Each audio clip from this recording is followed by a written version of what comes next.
Sir झुकाना चाहिए तो सिर्फ खुदा के सामने, अल्लाह के सामने, और मैं खुदा नहीं हूं।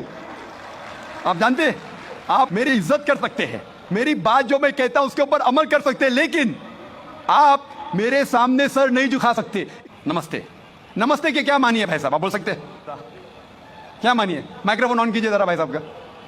नमस्ते मतलब मैं सर झुका के मैं आपको नमन करता हूँ। हाँ, सर झुका के आप मुझे नमन करता हूँ। नमन करता हूं, सर झुका के। सर झुका के मुझे नमन करना शिर्क है, हराम है, प्रोहिबिटेड है। आप मेरे सामने भी सर नहीं झुका सकते, चाहे आप मुझसे मोहब्बत करते हैं, चाहे आप मेरी इज्जत करते हैं, फिर भी। इसीलिए मैं जवाब में आपको कहूंगा अस्सलाम वालेकुम, आप पे सलामती हो, आप पे सलामती हो। आप समझे ना, मैं आपके सामने झुक नहीं सकता हूं। ये सिर झुकेगा तो सिर्फ अल्लाह के सामने, सिर्फ खुदा के सामने। तो आपने बड़प्पन में मुझे कहा, लेकिन अगर गलत चीज कहा तो मैं वापस से जवाब नहीं दे सकता हूं, क्योंकि मैं जानता हूं जो लोग नहीं जानते वो ऐसे हरकत कर सकते हैं। मिसाल के तौर पे 1 महीना पहले मैं जब बॉम्बे एयरपोर्ट पे था तो एक औरत, हिंदू खातून, मुझे पूछी कि आप डॉक्टर जाकिर नाइक है? आयु डॉक्टर जाकिर नाइक? मैंने कहा जी।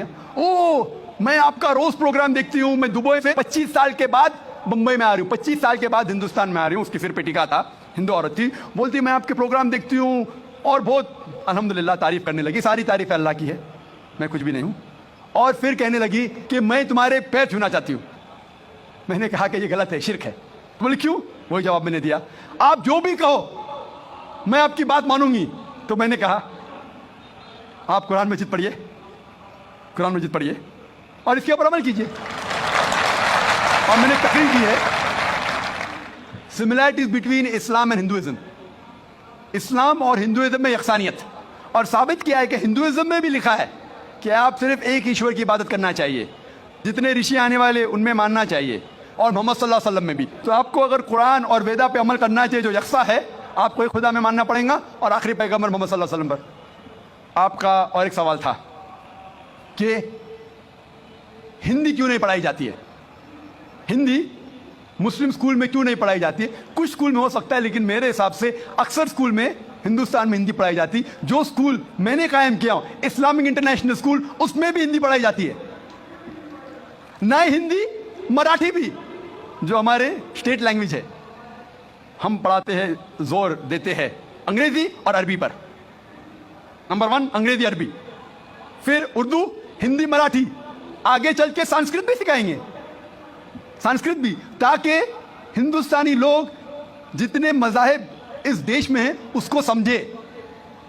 मैं गवर्नमेंट से कहता हूं कि हिंदुस्तान में संस्कृत आम करो। संस्कृत आम करेंगे तो लोग वेदा पढ़ेंगे, पढ़ने के बाद हक के तरफ आएंगे और हिंदू मुस्लिम एक हो जाएंगे। हिंदी को छोड़ो, संस्कृत, क्योंकि वेद संस्कृत में, हिंदी में नहीं है। हिंदू की जबान है संस्कृत। और मैंने तकरीर की है हिंदुइज्म और इस्लाम में यकसानियत, लेकिन आम हिंदू अपनी मजहबी किताब पढ़ा ही नहीं तो क्या जानेगा। तो मैं संस्कृत कोट करता हूँ, फिर तर्जुमा करता हूँ और कहता हूँ कि आपको अगर लगता है कि मैं कुछ गलत कह रहा हूँ, रेफरेंसेस देता हूँ मैं। आपका आखिरी सवाल था कि इस्लाम में देशभक्ति के बारे में क्या कहा गया है। इस्लाम में कहा गया है कि सबसे पहले जो हमें बात मानना चाहिए वो हमारे खालिक की, बनाने वाले की, खुदा की, अल्लाह की, सबसे पहले। अगर अल्लाह की बात से कोई दूसरी बात टकराती है तो उसे छोड़ देना चाहिए। जहां तक कि मैं हिंदुस्तानी हूं और मैं गर्व से कहता हूं कि मैं फंडामेंटलिस्ट मुस्लिम हूं, I am a good practising Indian. Fundamentalist, बुनियाद परस्त मुस्लिम भी हूं और अच्छा हिंदुस्तानी भी हूं। मैं हिंदुस्तान के कॉन्स्टिट्यूशन को जानता हूं।